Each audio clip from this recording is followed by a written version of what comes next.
Imagine a world leader so detached from reality that he declares war on the ocean. A man so consumed by madness that he tries to appoint his favorite horse to high political office. For 2,000 years, this has been the story we've been told about Gaius Julius Caesar Augustus Germanicus, the man history remembers simply as Caligula. History books portray him as Rome's first true monster, a sexually depraved lunatic who turned the imperial palace into a brothel and treated murder like a sport. But there's one problem with this story. A very big problem. Every account of Caligula's life was written decades after his death, by the very men who hated him the most. Senators, aristocrats, and the people who conspired to kill him.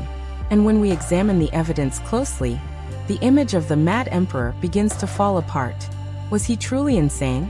Or was Caligula actually a brilliant populist who knew exactly how to humiliate the corrupt elite surrounding him? Today, we're reopening Rome's coldest case. We're separating the man from the myth, and exposing how the Senate launched the most successful smear campaign in human history. This is the real story of Caligula. And it doesn't begin with madness. It begins with hope. To understand the so-called monster, we must first look at the child. Born in 12 CE, the boy who would become Caligula belonged to the most prestigious bloodline of the ancient world.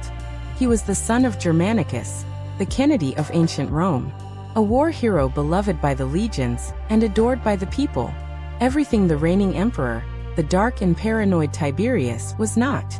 Caligula spent his early years in military camps on the frontier. The soldiers adored him. They made him a tiny uniform complete with little soldier boots. In Latin, the word for boot is caliga, and so they gave their mascot a nickname, Caligula, literally little boots. It was a cute name for a camp mascot. It was never meant to be the name of an emperor. In fact, throughout his adult life he hated being called Caligula. But the nickname stuck, a relic of the only time he ever felt truly safe. Because little boots, safety didn't last long. In 19 CE, his father Germanicus died under mysterious circumstances in Syria, almost certainly poisoned. And nearly everyone in Rome believed the order came from above, from the jealous emperor Tiberius. That moment shattered Caligula's world.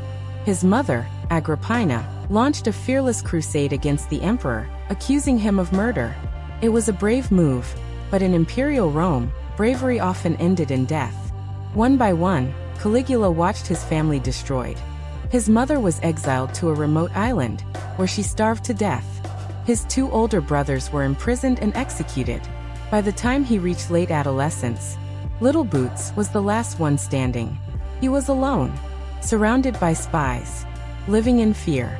And then the unthinkable happened. Emperor Tiberius summoned the young Caligula to live with him. He was summoned to the island of Capri, a paradise on the outside, but a prison on the inside. There, Caligula had to live under the same roof as the man who murdered his family. He had to smile at his father's killer. He had to suppress every emotion, every tear, every drop of rage. Historians say that on Capri, Caligula learned to wear a mask. He became a master actor. He understood that one wrong look, one careless word, and his body would be fed to the fish beneath the cliffs. The Roman historian Suetonius would later write, "Never was there a better servant, nor a worse master." Caligula survived the viper's nest. But the young man who left that island was no longer Little Boots. Something inside him had broken, or perhaps something had awakened. March 37 CE. The old emperor Tiberius is dying. Rome holds its breath. According to the historian Tacitus, Tiberius appeared to stop breathing. The court erupted in celebration. Caligula received countless congratulations. The nightmare was finally over. But then terror. Word came from the chamber. Tiberius was waking up. He was asking for food. The senators froze. If Tiberius recovered, everyone who had just celebrated his death would be executed for treason. Panic flooded the room. But Caligula did not move. He looked at Macro, the head of the Praetorian Guard. Macro entered the emperor's chamber and calmly suffocated the old man with his own pillow. Tiberius was dead. The monster was gone. And over Rome, a new golden sun began to rise. If you lived in Rome in 37 CE, you did not fear Caligula. You worshipped him. His first 7 months became known as the Golden Age. He was the anti-Tiberius. Where Tiberius had been stingy, Caligula was generous.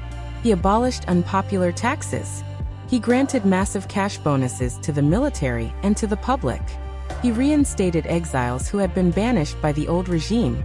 He even publicly burned the records of treason trials, declaring to the Senate, "I tolerate no informers. I have nothing to fear." He was young, he was handsome, and he was the son of Germanicus. The historian Philo wrote that the entire world, from sunrise to sunset, was filled with joy. For a brief moment, it seemed that the traumatized boy Little Boots had finally healed. But biology doesn't care about politics. 6 months later, disaster struck. In October of that same year, only 6 months into his reign, Caligula collapsed. He fell into a coma. The entire empire froze in grief. People slept in the streets outside the palace, praying for his recovery. Some desperate citizens even offered their own lives to the gods in exchange for the emperor's. To this day, we don't know what hit him. Modern doctors suggest it may have been encephalitis, meningitis, or perhaps a slow-acting poison given by a rival. For weeks, he drifted between life and death. The heat of the fever cooked his brain. And then one morning, he woke up. The man who woke up was not the same man who had gone to sleep. The joy was gone. The generosity was gone. The mask he had worn since childhood, the mask of the good boy, had been melted away by fever. He looked around the room and realized something terrifying. He was the emperor of Rome. He had absolute power. And yet, he was surrounded by the same vipers who had murdered his family. His cousin Gemellus was a direct rival for the throne. His grandmother Antonia never stopped telling him how to behave. And Macro, the kingmaker, the man who had made him emperor. Caligula understood that as long as these people lived, he would never be safe. Thus the Golden Age ended not with a sigh, but with a purge. The purge begins. His first target was his own cousin Gemellus. Caligula didn't just have him executed.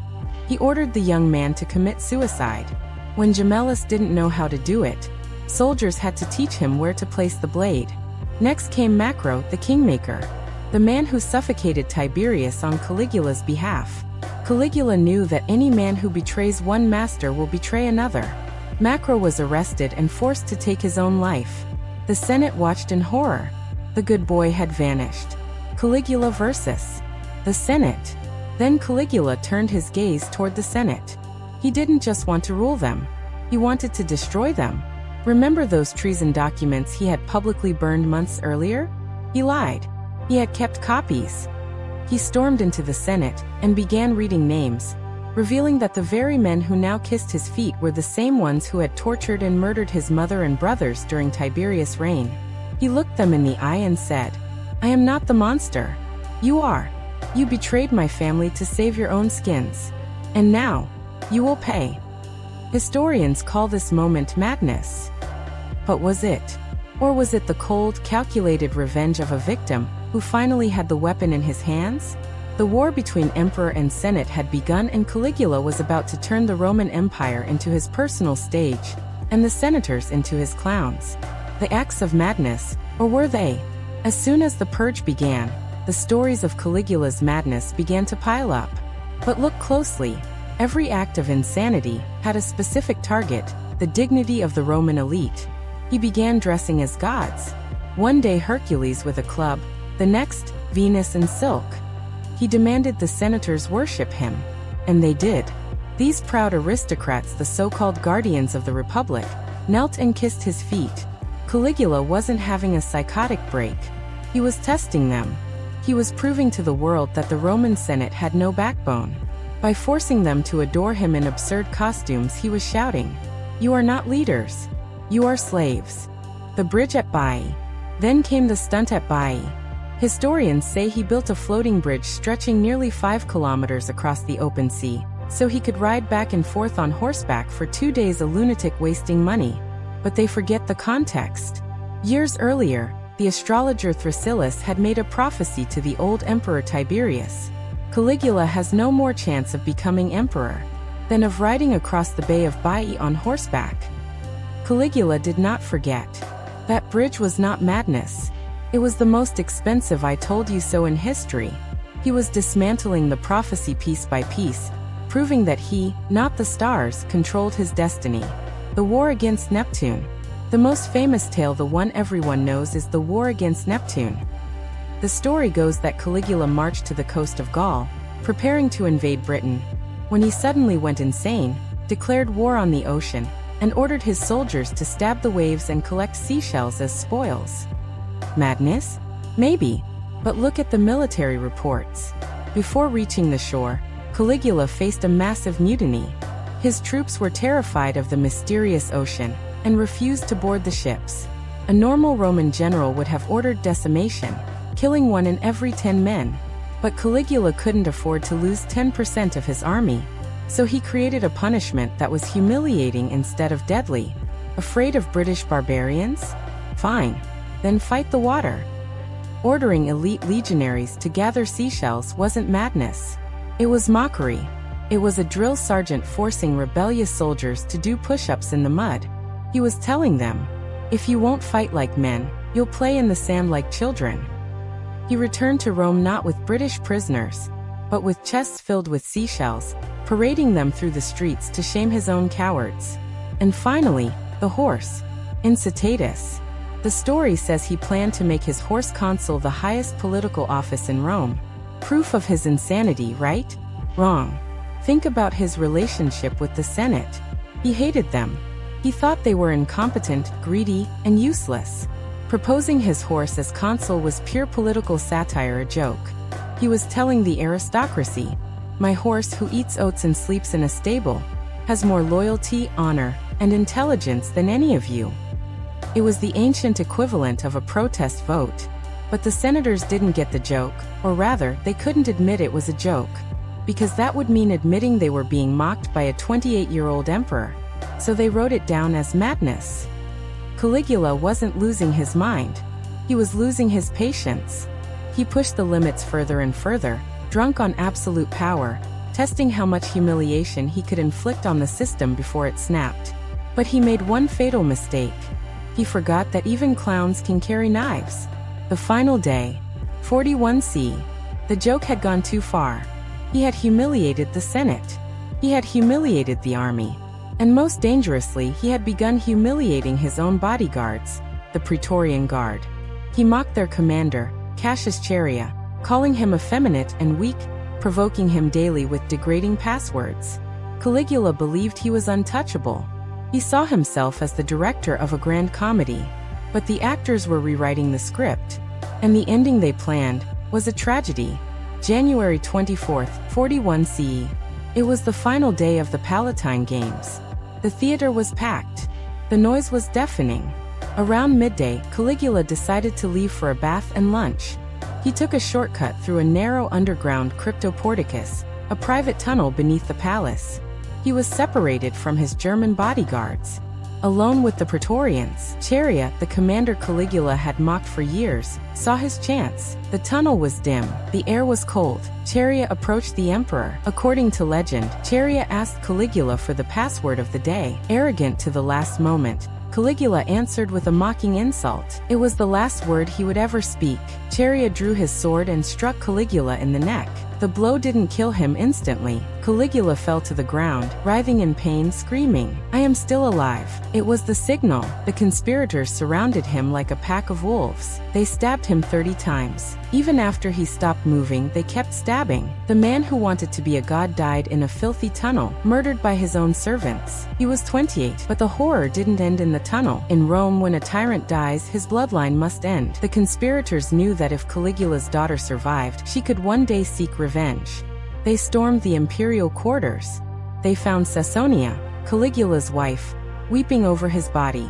They executed her on the spot. And then they found the baby, Julia Drusilla, 2 years old. She was the innocent granddaughter of the great Germanicus. It didn't matter. In an act of brutality that shocked even the Romans, a centurion grabbed the child by the feet and smashed her head against the wall. The monster was dead. But who were the real monsters now? The aftermath. Chaos consumed the city. The Senate tried to declare a republic, hoping to abolish emperors forever. But the Praetorian Guard had other plans. They needed an emperor to pay their salaries. During the looting of the palace, a soldier noticed a pair of feet sticking out from behind a curtain. He pulled it aside and found a trembling old man, Claudius, Caligula's uncle, the family idiot, the one everyone ignored. The soldiers laughed, lifted him up, and proclaimed him emperor. The Senate's dream of freedom died in a single afternoon. The cycle of power simply reset. Immediately, the new regime began the damnatio memoriae, the curse of memory. Caligula's statues were torn down, his name erased from inscriptions, his coins melted, and then the writers got to work. Suetonius, Tacitus, Cassius Dio, they crafted the story we know today, taking fragments of truth, his dark humor, his arrogance, his trauma, and twisting them into a caricature of absolute evil. They needed Caligula to be a monster, so that his murder would look like justice. They needed him to be the mad emperor, so that the Senate could feel like heroes for surviving him. So, was Caligula a monster? Maybe. Power reveals a man's true nature, and absolute power reveals it absolutely. He was cruel, cynical, and often delighted in the suffering of his enemies. But he was also a victim, a child soldier raised in military camps, an orphan raised by the man who murdered his father, a ruler surrounded by vipers. He saw Roman hypocrisy and chose to expose it. He showed them their gods were fantasies, their laws were jokes, and their loyalty was for sale. Rome created Caligula, and when they didn't like the reflection, they smashed the mirror. History is not what happened. History is what the survivors say happened. And in Caligula's case, the survivors had much to hide. What do you think? Was he truly mad, or the most misunderstood figure of the ancient world? Leave your thoughts in the comments below. And if you enjoyed this journey into the dark side of history, don't forget to subscribe, because Caligula wasn't the only emperor with a shadowy secret. And next time,